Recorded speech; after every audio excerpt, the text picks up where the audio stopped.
तो देखो भाई, क्वेश्चन नंबर 2 में जो है क्या दिया है कि इफ ए मैट्रिक्स दिया हुआ है 3/3 का, तो प्रूफ करना है ए के पावर एन इक्वल टू इतना। कोई भी क्वेश्चन में अगर पावर रहता है तो उसे हम प्रिंसिपल ऑफ मैथमेटिकल इंडक्शन से प्रूफ करेंगे, वो आसान होता है। ठीक, इसमें भी देखिए यहाँ पर पावर है, एन एक नेचुरल नंबर है, इसे हम किससे प्रूफ करेंगे? तो प्रिंसिपल ऑफ मैथमेटिकल इंडक्शन। तो चलिए स्टार्ट कीजिए। देखो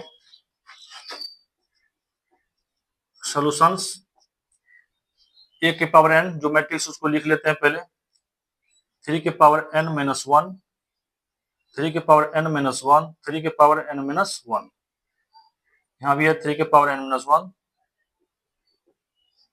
3 के पावर एन माइनस 1,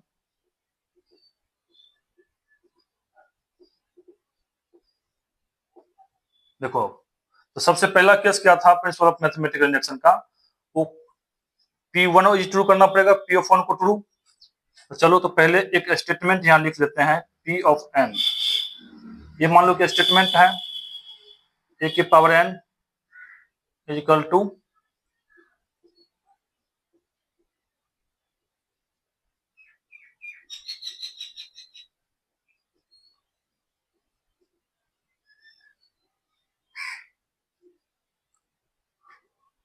ठीक है। देखो ये एक स्टेटमेंट मान ली इसको। तो पहला केस ये है कि n इज इक्वल टू 1 के लिए ट्रू करना पड़ेगा, n बराबर 1 करेंगे, putting on both side we get. ठीक है, देखो तो a के पावर 1 हो जाएगी, यहाँ पर जहां n है वहां 1 कर दो, तो 1 में से 1 गया 0, 3 के पावर 0, 3 के पावर 0, 3 के पावर 0 हो जाएगी।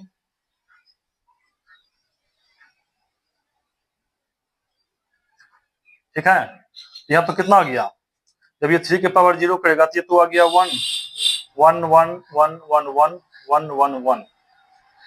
देखो और ये क्या है कि ए के मैट्रिक्स है, तो ए के पावर डैश 1 लेने पर एक ही बराबर आ गया है। इसका मतलब देखो बराबर हो गया LHS और HS। इसका मतलब हम कह सकते हैं कि n बराबर 1 के लिए आपका ये स्टेटमेंट सही लिखा हुआ है। तो hence P of 1 is true, तो P ऑफ 1 के लिए ट्रू हो गया, राइट। चलो नेक्स्ट, अब दिखाना है कि दूसरा केस, केस सेकंड। तो केस सेकंड को हम लोग मान के चलते हैं कि मतलब कि P of K is true, ऐसा हम एज्यूम कर लेते हैं, एज्यूमिंग दैट, राइट। अब देखो तो अगर ये पीके को ट्रू मान के चल रहे हैं, ऐसा क्यों करते हैं? इसलिए करते हैं कि क्योंकि इसको इस रिजल्ट का हम लोग केस थर्ड का रिजल्ट प्रूफ करने में इसका हेल्प करते हैं, इसका हेल्प लेते हैं। ठीक, इसलिए हम इसको मान के चलते हैं कि पी ऑफ के इज ट्रू। यहाँ देखो स्टेटमेंट क्या है आपका, आपका स्टेटमेंट ये वाला है, यहाँ पर एन की जगह के कर दो, क्या हो जाएगी?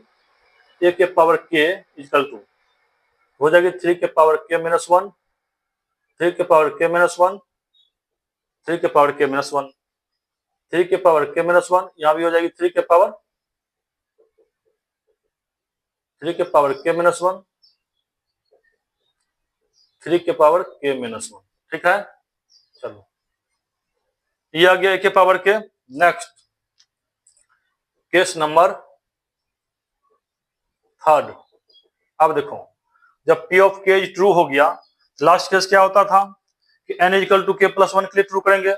जब n equal to k plus 1 के लिए अगर ये ट्रू हो जाएगा तो मेरा रिजल्ट हो गया प्रूफ, मतलब कि ए के पावर n दिस हो जाएगा। चलो तो n equal to k plus 1, ठीक, putting on both side we gate.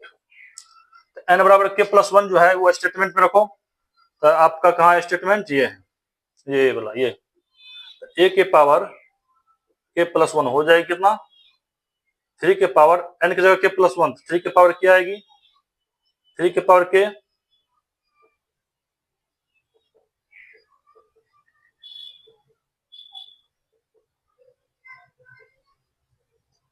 चलो ये हो गया आपका एक ए के पावर के प्लस 1, इसे हम LHS में लिख लेते हैं। लेफ्ट हैंड साइड है ए के पावर के प्लस 1, इसे हम ऐसे भी लिख सकते हैं ए के पावर के इंटू ए, कोई दिक्कत। अब देखो यहाँ पर ए के पावर के आपका यहाँ है, तो ये वाला मैट्रिक्स उठा के यहाँ रख दो, ये हो गया 3 के पावर के माइनस 1, 3 के पावर के माइनस 1, 3 के पावर के माइनस 1, 3 के पावर के माइनस 1,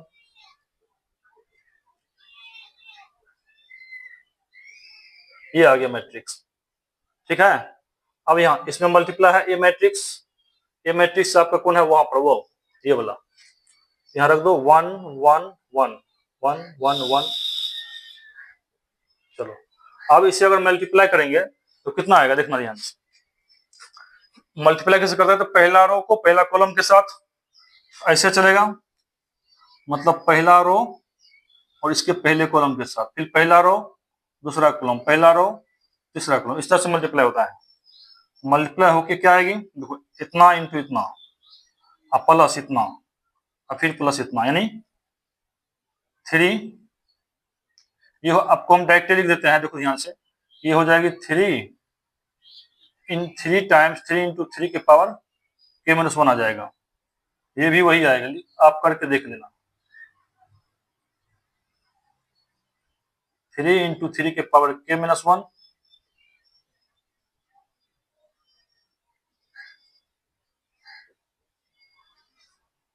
3 इंटू 3 के पावर के माइनस 1। चलो ये आ गया आपका। अब देखो यहाँ पर, अब ये दोनों अगर मैथ में हम लोग पढ़ते थे ए के पावर अगर n है इंटू ए के पावर m, अगर ये आधार सेम है तो पावर जुड़ जाता था, m प्लस n हो गया।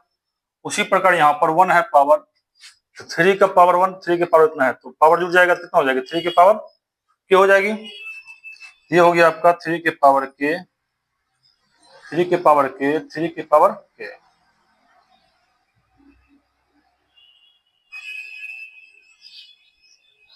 चलो ये देखो ये क्या आ गया आपका, RHS आ गया, देख लो यहाँ पर।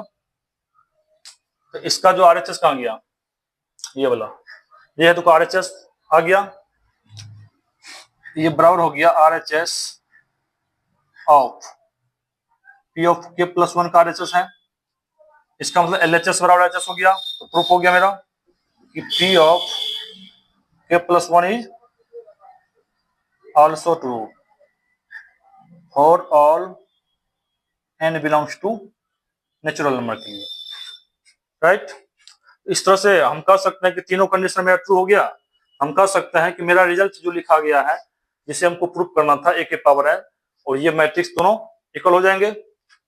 हम यहां से प्रूफ हो गया ये कि ए के पावर n, कहां लिखा, जगह नहीं, चलो लिख लेते हैं इधर।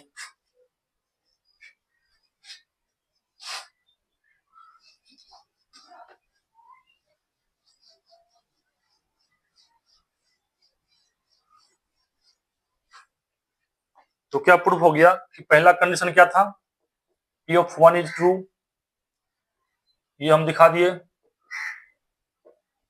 दूसरा कंडीशन भी चेक कर लिए, P ऑफ के इज ट्रू हो गया, ये तो एज्यूम करके ही चलते थे ना,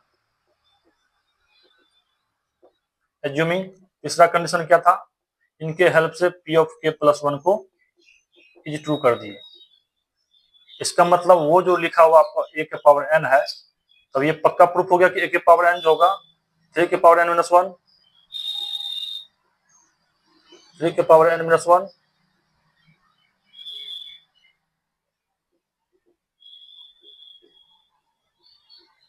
हो गया प्रूफ।